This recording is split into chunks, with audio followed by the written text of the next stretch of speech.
kembali beroleh kesempatan dan juga kesehatan untuk bisa kembali merenungkan firman Tuhan. Namun sebelum kita kembali merenungkan firman Tuhan, kita mohon penyertaan Tuhan, kita bersatu di dalam doa, kita berdoa. Ya Tuhan Allah Bapa kami, Bapa yang berkuasa di dalam kehidupan kami mengucap syukur Tuhan buat kesehatan dan kesempatan yang masih Tuhan berikan kepada kami, khususnya terhadap hamba-Mu ini, untuk bisa kembali menyuarakan firman-Mu melalui media YouTube ini. Biarlah Tuhan Roh Kudus memenuhi hati hamba-Mu dan juga kami masing-masing yang mengikuti renungan ini, sehingga kami mampu menjadi saksi-saksi Kristus dan melakukan firman Tuhan melalui tindakan kami, sikap hidup kami terhadap sesama kami manusia. Berbicaralah ya Tuhan, karena kami sudah siap mendengarkan.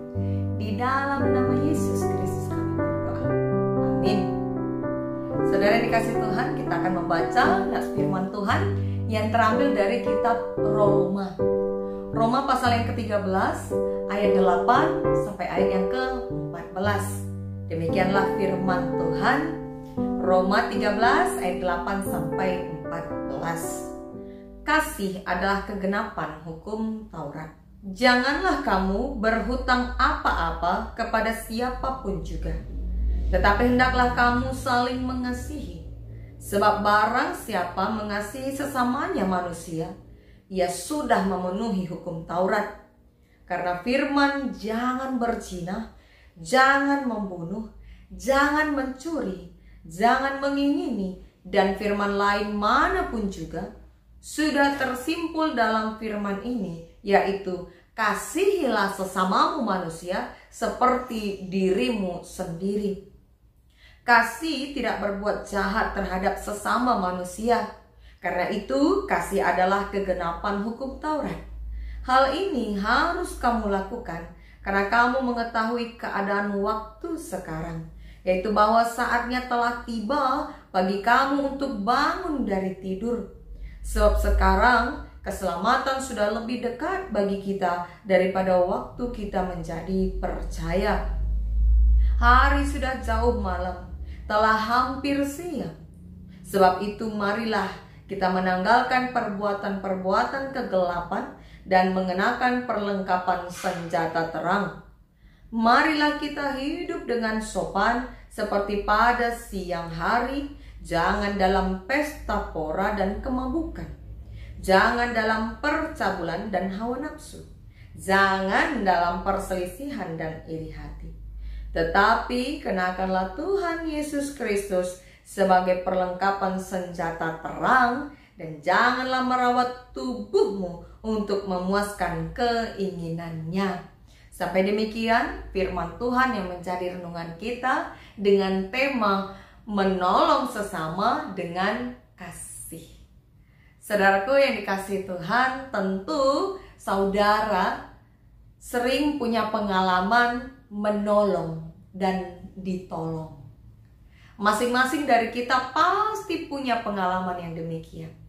Entah itu menolong atau ditolong oleh orang tua, sahabat, tetangga, dan lain sebagainya. Pertanyaannya, manakah yang lebih sering saudara menolong atau ditolong? Ada sebuah kisah di mana seorang ibu dan anaknya laki-laki yang tinggal bersamanya baru pindah ke sebuah kawasan perumahan. Dia tinggal bersama anaknya laki-laki yang sudah umurnya dewasa namun belum berumah tangga itu. Tetapi ada yang mengherankan bagi si ibu, di mana di perumahan itu jarang sekali dia melihat orang-orang bertegur sapa. Dia juga tidak pernah melihat orang-orang punya waktu untuk mengobrol, karena masing-masing rumah tangga sibuk dengan urusan dan pekerjaannya saja. Melihat hal itu, si ibu yang baru pindah dari kampung punya ide. Dia tidak habis akal. Dia memulai dari dirinya untuk bersikap ramah, bertegur sapa dengan tetangganya. Dia juga membuatkan beberapa parsel buah untuk diberikan ke tetangga terdekatnya. sebagai sebuah salam sapa karena menjadi penghuni baru di perumahan itu. Dia juga sering membantu tetangganya. Salah satu contohnya adalah dengan memindahkan jemuran tetangganya ketika tetangganya itu bepergian saat hari hujan. Dan masih banyak lagi sikap keramahan yang ditunjukkan si ibu. Ditambah lagi ketika hari raya besar agama-agama, dia memperhatikan agama dari tetangga-tetangganya. Dan ketika merayakan hari raya besar agama, dia datang untuk mengucapkan salam sapa, selamat berhari raya kepada tetangganya. Meskipun tidak ada satupun dari tetangganya itu yang membalas tindakan si ibu dan mengucapkan selamat Natal pada waktu Natal, selamat Paskah pada waktu Paskah. Tetapi si ibu terus melakukan sikapnya itu, dia teruskan. Sampai pada suatu hari, keadaan mulai berubah. Para tetangga di perumahan itu sudah mulai membuka diri untuk saling bertegur sapa. Mereka juga sudah mulai sering mengucapkan salam ketika perayaan hari-hari besar agama-agama. Hingga pada akhirnya, ketika si ibu merayakan Natal, para tetangga juga membalas dengan mengucapkan selamat hari Natal kepadanya. Kehadiran si ibu yang menjadi berkat bagi sesama dan menyebarkan kasih tanpa pilih-pilih agama apa, suku apa, merubah situasi keadaan di tengah-tengah perumahan tersebut. Singkat cerita, keadaan berubah total, di mana semua penghuni perumahan menjadi kompak dan suka membantu satu sama lain oleh karena kehadiran si ibu. Saudara yang dikasihi Tuhan, pernahkah saudara mempunyai tetangga yang cuek? Atau sebaliknya, pernahkah saudara mempunyai tetangga seperti si ibu yang dengan keramahannya membuat setiap orang ikut tertular, menjadi ramah dan terbuka satu dengan yang lain? Tindakan si ibu tentu patut untuk menjadi contoh atau panutan bagi kita. Namun, apakah yang perlu kita pahami agar kita mampu menjadi berkat dan berbuat baik kepada siapa saja tanpa pilih-pilih kasih? Firman Tuhan melalui Rasul Paulus mengatakan, janganlah kamu berhutang apa-apa kecuali hutang saling mengasihi. Apakah artinya hutang mengasihi? Dan siapakah orang-orang yang berhak untuk kita kasihi? Mari kita mendalami teks firman Tuhan dari kitab Roma pasal yang ke-13 ayat 8 sampai ayat yang ke-14 ini.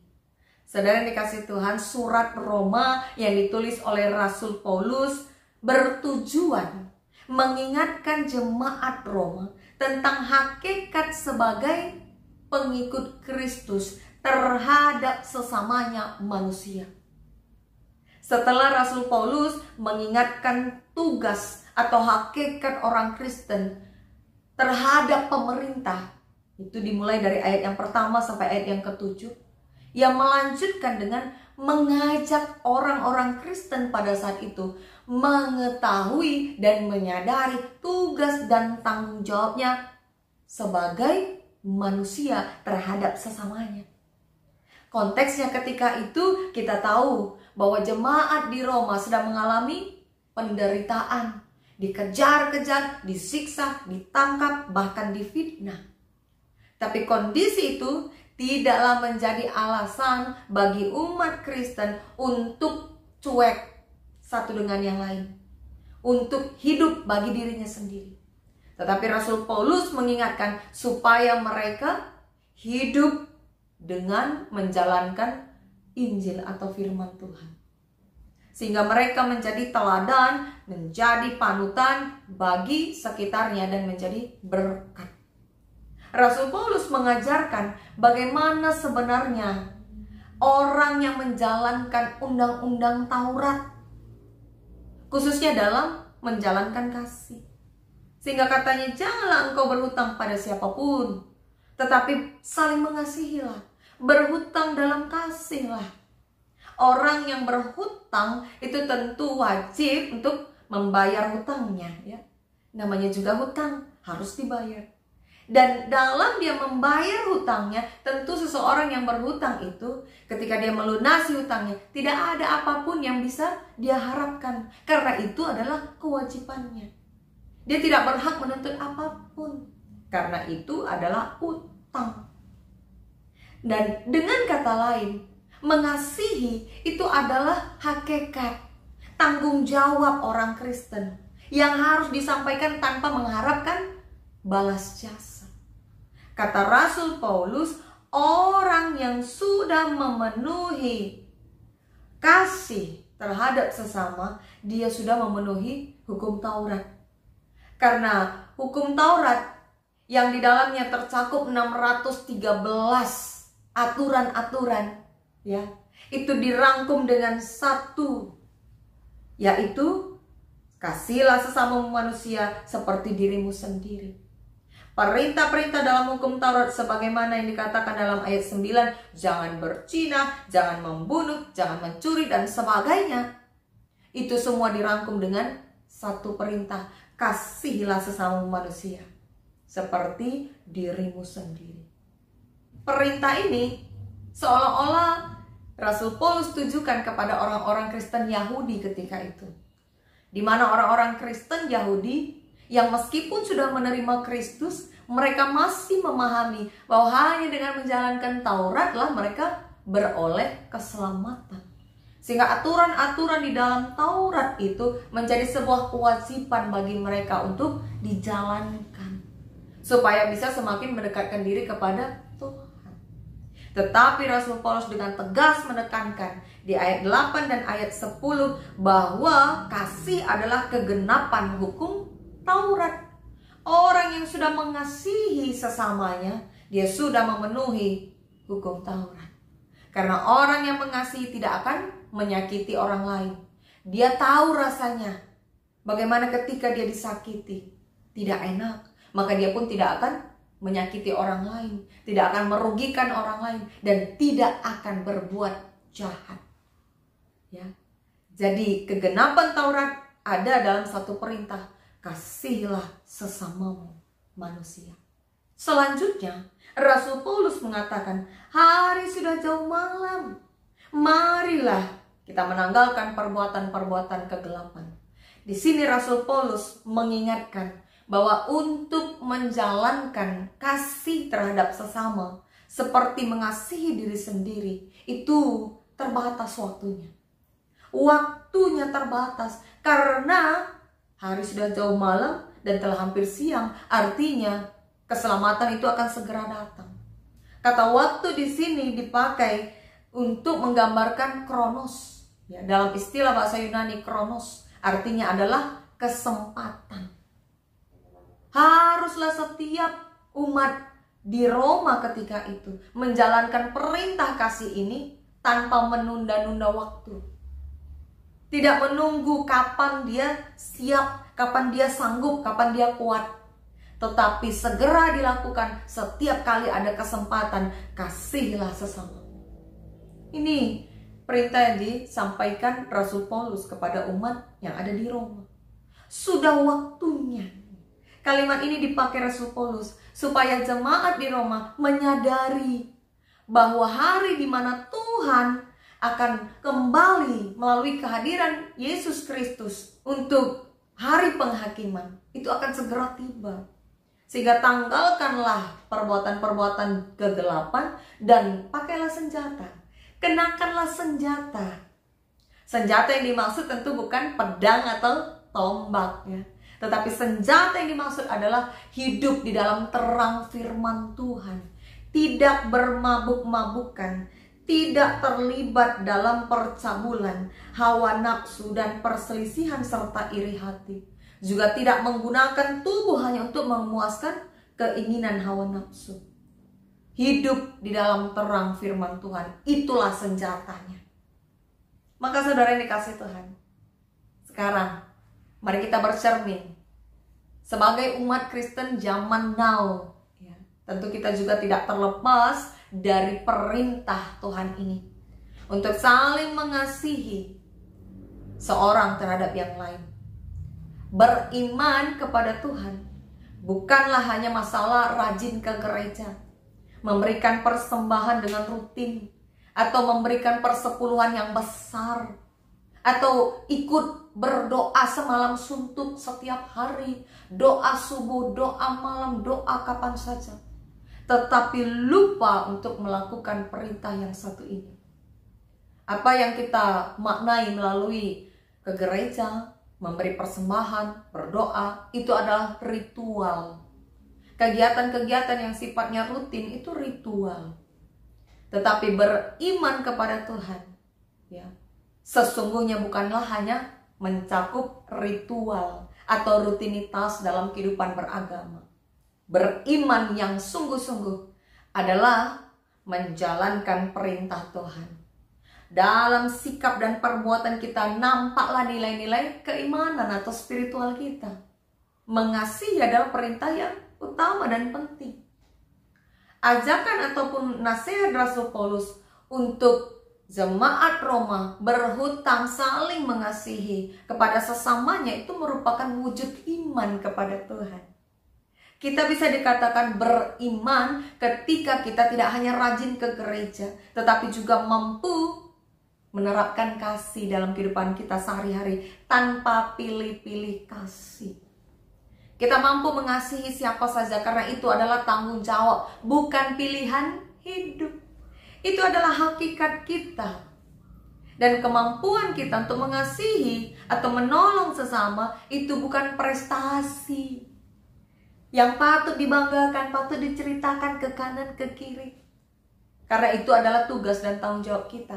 Layaknya orang yang berhutang, hutang wajib dibayar. Dan saudara-saudara yang dikasihi Tuhan, mengapa mengasihi menjadi tugas dan tanggung jawab kita sebagai pengikut Kristus? Firman Tuhan yang terambil dari kitab Yesaya 43 ayat 10-13, di mana Tuhan Allah memperkenalkan diri kepada umat Israel. Ia berkata bahwa engkau adalah bangsa pilihanku. Tidak ada Allah selain aku yang sanggup mengasihimu. Jadi Tuhan memperkenalkan diri dan otoritasnya bagi bangsa Israel, supaya bangsa Israel menjadi saksi dan menjadi suruh-suruhan Tuhan, menjadi hamba-hamba Tuhan, memberitakan tentang kebaikan Tuhan. Maka itulah yang menjadi tugas tanggung jawab kita. Sebagai orang percaya, kita wajib untuk menjadi saksi dan hamba-hamba Tuhan untuk memberitakan kebaikan Tuhan. Kalau Tuhan masih berikan kesempatan hidup kepada kita sampai hari ini, mari pakai kesempatan itu untuk bersaksi. Caranya adalah mengasihi sesama, mau membantu orang yang kesusahan, tanpa pilih-pilih kasih, pilih-pilih suku, agama, atau golongan tertentu. Karena kita adalah saksi-saksi Tuhan. Kita adalah suruh-suruhan Tuhan, hamba-hamba Tuhan yang berhutang untuk mengasihi sesama kita manusia. Maka saudara-saudara yang dikasihi Tuhan, ingatlah, bukan karena kuat dan hebat kita mampu mengasihi orang lain. Kita selama ini mampu menolong orang lain, itu bukan karena kekuatan kita, tetapi itu karena Tuhanlah yang memberi kita kemampuan. Tuhan yang menyanggupkan kita sehingga hidup menjadi berkat. Jadi bukan suatu hal yang patut untuk kita sombongkan. Seberapa besar pun pertolongan kita kepada sesama kita, entah kepada tetangga, entah kepada sahabat kita, atau kepada saudara kita, tidak perlu kita mengungkit-ungkitnya, supaya saudara kita tadi merasa berhutang untuk membalas kebaikan kita. Karena mengasihi adalah hutang kita yang tidak akan pernah lunas, tidak putus-putus menjadi sebuah kewajiban dalam kita menjalankan kehidupan kita. Maka marilah saudara yang dikasihi Tuhan, jangan menunda-nunda sampai besok. Ketika sudah besok, besoknya lagi, akhirnya kita kehabisan waktu untuk mengasihi sesama. Karena waktu kita, kesempatan kita itu terbatas hidup di dunia ini. Maka mari ketika kita masih beroleh kekuatan, kehidupan, kesempatan dari Tuhan, lakukanlah kebaikan. Saksikan kebaikan Tuhan melalui tindakan kita yang senantiasa mengasihi, yang senantiasa mau membantu tanpa pilih-pilih kasih. Kepada siapakah kita berhutang untuk saling mengasihi? Kepada semua manusia. Ya. Rasul Paulus mengingatkan, hendaklah kamu saling mengasihi. Sesama kita manusia, tidak pilih-pilih agama apa dia, suku apa, golongan apa, orang kaya atau tidak. Semua wajib untuk menerima kasih kita. Karena kita berhutang kasih, dan hutang itu tidak akan pernah lunas sampai kita menghadap kepada Tuhan. Lalu bagaimanakah cara supaya kita mampu melakukannya? Ingat, Matius 7 ayat 12 mengatakan, perbuatlah apa yang engkau kehendaki dilakukan orang lain. Sehingga apa yang kita lakukan kepada orang lain, orang juga akan perbuat hal yang demikian kepada kita. Berbuat baiklah, maka kita akan menuai kebaikan itu. Tetapi ketika kita berbuat jahat, sudah pasti kita tidak akan menuai kebaikan dari situ. Tema kita menolong sesama dengan kasih. Menolong bukan hanya perkara materi, ya, bukan hanya dengan harta. Kita bisa menolong sesama kita dengan hal-hal yang kecil, menguatkan, saling menyapa, ya, menghibur ketika sedang berduka, hadir ketika dalam pesta yang dimana kita diundang. Kita memberikan hati, waktu, dan diri kita, itu sudah perbuatan baik yang bisa menyenangkan dan memberikan kelegaan bagi orang lain. Mari lakukan apa yang bisa kita kerjakan. Melalui kata-kata, melalui kerendahan hati, melalui sikap kita sehari-hari, mari menolong sesama. Sehingga melalui tindakan kasih yang kita perbuat, dunia ini mengenal Tuhan yang penuh kasih. Dunia ini tahu kebaikan Tuhan, karena Tuhan yang kita sembah adalah kasih. Selamat melakukan kebaikan. Tuhan Yesus menolong kita. Amin. Kita bersatu di dalam doa. Ya Tuhan Allah Bapa kami, Bapa yang berkuasa atas kehidupan kami mengucap syukur Tuhan. Firman-Mu kembali kami dengar dan kami renungkan isinya, mengingatkan kami dan menguatkan kembali komitmen kami sebagai pengikut Kristus, supaya kami hidup menjadi berkat bagi sesama kami. Kehadiran kami, umat Kristen, menjadi kelegaan dan sukacita di tengah-tengah dunia ini. Biarlah semua umat-Mu Tuhan dimanapun berada saat ini dimampukan melakukan kasih.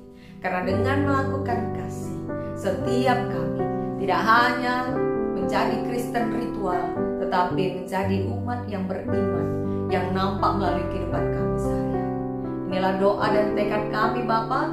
Roh Kudus-Mu kiranya memampukan kami melakukan kehendak-Mu. Di dalam nama Yesus kami berdoa. Amin.